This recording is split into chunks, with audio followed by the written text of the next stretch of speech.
ঠাকুরের আতুল চরণে প্রণাম জানিয়ে, আরাধ্যা জগৎজননী বড় মায়ের আতুল চরণে প্রণাম জানিয়ে, পরম পূজ্যপাদ বরদার চরণে প্রণাম জানিয়ে, পূজনীয় আচার্যদেবের চরণে প্রণাম জানিয়ে সকলকে আমার আনন্দিত জয়গুরু বলে আলোচনা প্রসঙ্গে তৃতীয় খণ্ডে কেষ্টদা।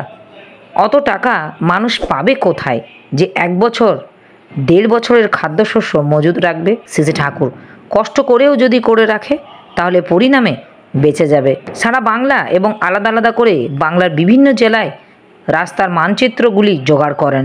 বিভিন্ন জায়গা থেকে আশ্রমের আসার সবচাইতে কম দূরত্ব ও নিরাপদ রাস্তাগুলি ঠিক করে ফেলেন, যাতে বেকায়দায় সময় মানুষ হেঁটে চলে আসতে পারেন। এখানে হাঁটা পথে নানা স্থানে সাময়িক আশ্রয় যাতে পায় তার ব্যবস্থা করে রাখতে হয়। শুধু বিগ্রহজনিত বিপদ ও বিশৃঙ্খলার সময় সবাই যে এখানে আসতে পারবে তাও নয়, তাই জেলায় জেলায় কতগুলি নিরাপত্তা কেন্দ্রের ব্যবস্থা করতে বলবেন, যাতে নারী, বৃদ্ধ, শিশু কারো গায়ে একটা আঁচড়ও না লাগে। নাগরিকগণের রক্ষা ব্যবস্থা এর জন্য একটা বিরাট স্বেচ্ছাসেবক সংগ্রহ তৈরি করতে হবে। তাদের পরনে থাকবে সবুজ শার্ট, সবুজ প্যান্ট, উর্শিস ইত্যাদি, একটা পরিচয় চিহ্ন থাকবে তাদের। এগুলি খুব সংগঠিত করে তুলতে হয়। ঘরের খেয়ে বনের মোষ তাড়াবে এমন কতগুলি লোক যদি না থাকে তাহলে মানুষগুলি বাঁচানো যাবে না। কেষ্টদা এরা করবে কি? শ্রী ঠাকুর জনসেবা ও জননিরাপত্তা বিধানই হবে তাদের প্রধান কাজ। আপনারা যে কৃষি বিষয়ে সবাইকে সজাগ করে তুলতে চাচ্ছেন, এরা মানুষের হাতে কলমের উন্নততর কৃষি প্রণালী দেখিয়ে সকলকে সে ব্যাপারে সাহায্য করতে পারে।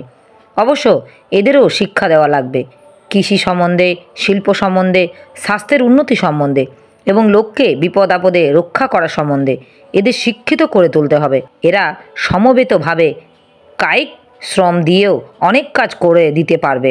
ধরেন এক জায়গায় একটা খাল কাটা দরকার, 10-20 হাজার লোক যদি একসঙ্গে লেগে যায় তাহলে একটা খাল কাটতে আর কদিন লাগে? এক জায়গা হয়তো 25 মাইল লম্বা একটা রাস্তা তৈরি করা দরকার। এত লোক যদি আপনার হাতে থাকে তাহলে আপনার ভাবনা কি? সরকার যা করুক বা না করুক আপনারা অনেক কিছুই করতে পারেন এদের দিয়ে। কেষ্টদা এইসব করবে কারা? টাকা জোগাড় করা বরং সোজা, কিন্তু মানুষ জোগাড় করা তো খুব কঠিন ব্যাপার। শ্রী ঠাকুর মূল কাজ আপনাদের প্রথম জিনিস হলো দেওয়ারে দীক্ষা দেওয়া। দীক্ষা পেয়ে মানুষ যাতে আবার নিথর হয়ে না যায় সেই জন্য তাদের পেছনে লেগে থাকা লাগে। তাদের দিয়ে ওঠা বসা করতে হয়, তাদের সুখ দুঃখের ভাগী হতে হয়, যজন যাজন ইষ্টভীতি সদাচার ইত্যাদি রপ্ত করে দিতে হয়। পরস্পরকে দিয়ে পরস্পরের সেবা সাহায্য করাতে হয়, এখানে নিয়ে আসতে হয়, বইপত্রগুলি পড়াতে হয়, একসঙ্গে কাজকর্ম আমোদ উৎসব করতে হয়। এত রকম এক ফাঁক আছে যেসব কি লিস্টি করে দেওয়া যায়? ধান্দাওয়ালা মানুষ হলি নিত্য নতুন তার মাথায় খেলে। মা কত কেতায় ছাওয়াল মানুষ করে তা দেখেন না? আদর সোহাগ করে তারই বা কত রকম ভঙ্গি, বুলিও আবার কত রকমের বার করে। সোনা মণি, ধন মানিক, চাঁদ বাছা, বাবা বাপধন, বাপন বাবাই বাবলু, কত রকমের বচন এই বুলি ফোটে তার মুখে। আবার ছাওয়াল কোলে করে গুনগুন করে গানও করে, সাজায় কত রকম করে, খাওয়ায় কী রকম। কত গাছগাছরা লতামুঠো চেনে ছাওয়ালের কল্যাণে। মা হওয়ার আগে সে কি কোনো দিন ভাবে যে এমনি করেই এতখানি করতে পারবে কারো জন্য? তারে স্নেহ মমতায় তাকে করিয়ে ছাড়ে, আর সেও পারে স্বামীতে টান থাকে বলে। ঋত্বিক অধৈর্য যাজকরাও তেমনি ইষ্টের প্রতি টান নিয়ে ইষ্ট পিতার্থে দীক্ষিতদের জন্য করবে। তাই এক জায়গায় কিছু লোক দীক্ষিত হলে তাদের মধ্যে কর্মী হবার মতো উপযুক্ত যারা, তাদের বেছে নিয়ে তাদের পেছনে আলাদা করে খাটা লাগে। আর যদি এখানে এসে কিছুদিন আপনাদের কাছে থাকে তাহলে আরও ভালো হয়। কেষ্টদা অনেককে দেখা যায় কোনো পাঞ্জা পাবার আগে হয়তো বেশ সক্রিয় আছে, পাঞ্জা পাবার পর যেন আবার সে উৎসাহ দেখা যায় না। এক একজনের এক এক অবস্থা যেন লয় এসে যায়। কারো যাজকের পাঞ্জা পাওয়ার পর যাজন থেমে যায়, কারো অধৈর্য পাঞ্জা পাওয়ার পর উৎসাহের ভাটা পড়ে, কারো সহ প্রতিঋত্বিকের পাঞ্জা পাওয়ার পর রকম দেখে মনে হয় যেন তার উদ্দেশ্য সিদ্ধ হয়ে গেছে, আর কিছুই করবার নেই তার। আবার অনেকেই আছে পাঞ্জা পাওয়া না পাওয়ার সঙ্গে তার যাজন উন্মাদনার কোনো সম্পর্ক নেই। দীক্ষার পর থেকে তারা সমানে উৎসাহে কাজ করে চলে। শ্রী ঠাকুর এই শেষে যাদের কথা বললেন তারাই পাঞ্জা পাবার যোগ্য। পাঞ্জা দেবার বেলায় মানুষের সহজাত সংস্কার দেখে দিতে হয়। ইষ্টকর্মে যাদের অন্তরে নেশা নেই, অন্য মতলবে যারা ইষ্টকর্ম নামে, তাদের টিকে থাকা মুশকিল হয়। দুঃখ, কষ্ট, নিপীড়ন, নির্যাতনের মধ্যে পড়লে যারা ছেড়ে যায় না, তারাই খাঁটি লোক। আর এই যে ছেড়ে যায় না, সেটা অপারগতার দরুন হলে হবে না, মনের নেশার দরুন হওয়া চাই। সেই জন্য দেখেন না, প্রকৃত ভক্ত যে, সে ত্রিলোকের আধিপত্যের বিনিময়ে ইষ্টের এক চুলও নড়ে না। ইষ্ট ছাড়া আর সব কিছুই তার কাছে নসাত। মুখ্য এবং মুক্তি কামনায় যদি কেউ ইষ্টকে ভালোবাসে, সেও অনেক নিরস। তাই চৈতন্য চরিতামৃতে আছে, মুক্তিবাঞ্ছা কৈতব প্রধান।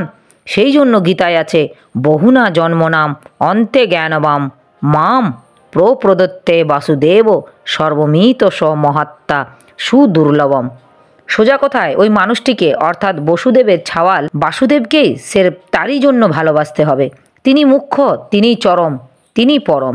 আদিতেও তিনি, মধ্যেও তিনি, অন্তেও তিনি। যত কথা কন মূল ওইখানে। শেষে ঠাকুর এইবার কারখানার সুধীরদাকে ডাকতে বললেন। সুধীরদা আসতেই শেষে ঠাকুরকে বললেন, কিরে, বড় ইঞ্জিনটা চালু হবি নি তো? সুধীরদা, চেষ্টা তো করছি, না হবার তো কোনো কারণ নেই। অনেক দিন পড়েছিল, তাই জাম হয়ে গেছে। ঠিক চালু হবে, আপনি ভাববেন না। শেষে ঠাকুর ও কেমন ভরসা দেয়। কেষ্টদা একটু হাসলেন। সুধীরদা, আমি তাহলে আসি। শেষে ঠাকুর আচ্ছা। সুধীরদা চলে গেলেন। শেষে ঠাকুর, আমার কেমন একটা শুয়োরের গো আছে, ভালো যা বুঝবো তাই করব। আপনাদের সঙ্গে এত কথা করছি, কিন্তু ওই ইঞ্জিনটা চালু না হওয়া পর্যন্ত আমার যেন স্বস্তি নেই। আমি জানি কলকাতা থেকে একজন ভালো মেকানিক নিয়ে আসলেই হয়তো এত ধস্তাধস্তি করা লাগে না, সহজেই হয়ে যায়। কিন্তু আমার বুদ্ধি এদের দিয়েই করাবো। এরা শিখুক, এরা আত্মনির্ভরশীল হোক, পরনির্ভরতা ঘুচে যাক। এইভাবে প্রত্যেকেই তার বৈশিষ্ট্য অনুযায়ী আরও দক্ষ করে তুলতে ইচ্ছা করে। জীবনের এক একজন এক এক বাতিক থাকে।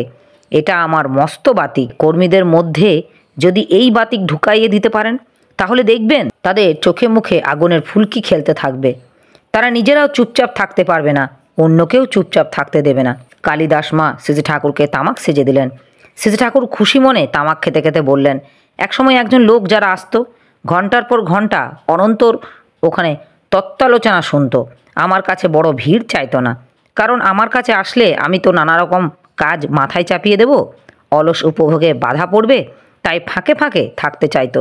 যাই কন, মানুষের যদি ঠক্কর না দেন, তাহলে কিন্তু তার নিয়ন্ত্রণও হয় না, বৃদ্ধিও হয় না। কেষ্টদা, প্রত্যেকেই সব চাইতে আরাম পথে চলতে চায়।